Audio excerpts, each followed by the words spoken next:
On a warm summer night in July 2012, thousands of people across the United States gathered in theaters for a highly anticipated midnight premiere. For many, it was meant to be an ordinary night of entertainment. But inside one theater in Aurora, Colorado, the atmosphere would change forever. Minutes after the film began, a crowded auditorium became the scene of one of the deadliest mass shootings in modern American history. 12 people would lose their lives, dozens more would be injured, and a community would spend years searching for answers. The question investigators faced was not only what happened inside that theater, but also, how did this attack come together? And what can the evidence reveal about one of the most devastating crimes in recent American history? The Century 16 Theater in Aurora, Colorado, was one of many locations hosting a midnight screening of The Dark Knight Rises. The audience that gathered there expected a normal movie experience, friends meeting together, families enjoying a night out, and fans celebrating the release of a major film. Among those attending was a person who would later become the center of one of the largest criminal investigations in Colorado history. James Holmes had previously studied neuroscience and was enrolled in a graduate program before withdrawing from his studies. In the months before the attack, investigators later uncovered evidence showing that he had been planning the assault, including purchases of weapons, ammunition, and tactical equipment. However, understanding preparation does not fully answer the question of motivation.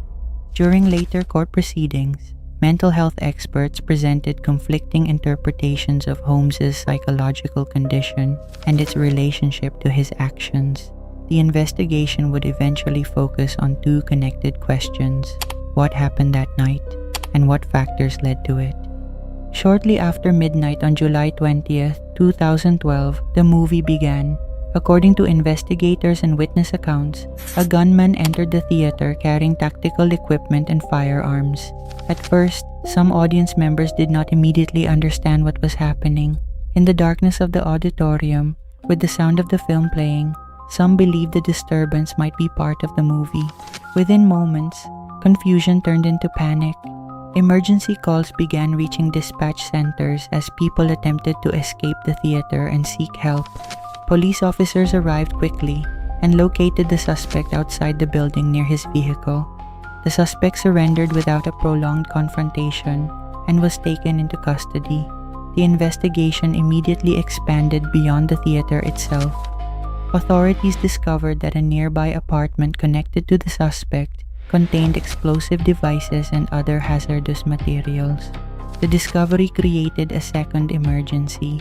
Before investigators could safely enter the apartment, bomb technicians spent hours working to make the area safe. The apartment search would later become a major part of the criminal case, providing investigators with evidence of preparation and planning. The investigation involved multiple agencies, including local law enforcement, federal investigators, forensic specialists, and prosecutors. The crime scene inside the theater was extensive.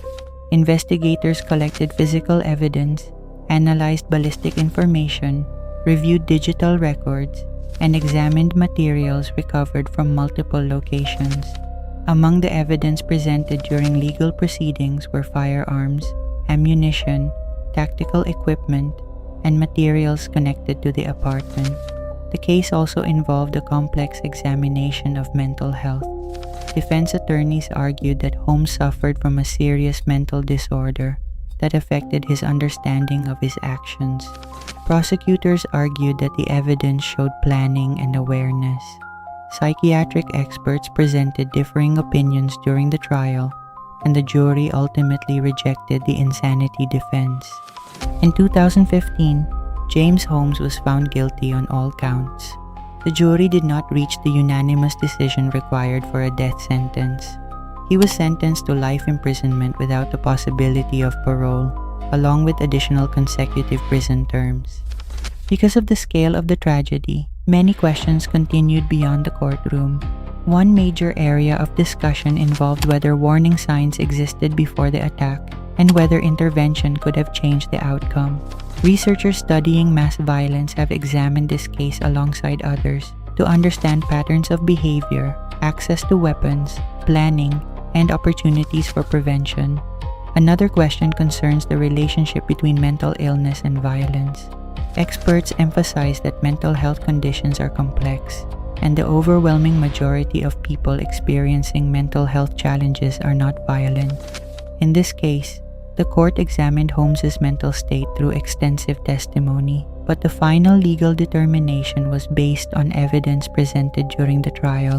Over time, numerous theories and rumors appeared online. Some claimed hidden motives or connections without evidence. However, official investigations and court proceedings found no credible support for those claims. The documented facts remain centered on the evidence collected, the investigation conducted, and the legal outcome that followed.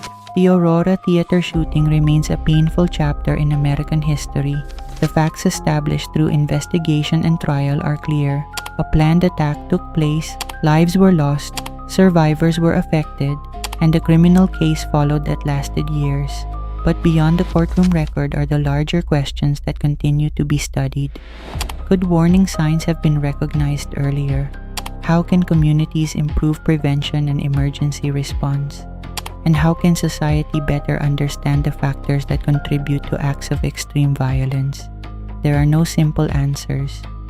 What remains is a record of tragedy, investigation, and the ongoing responsibility to learn from the past.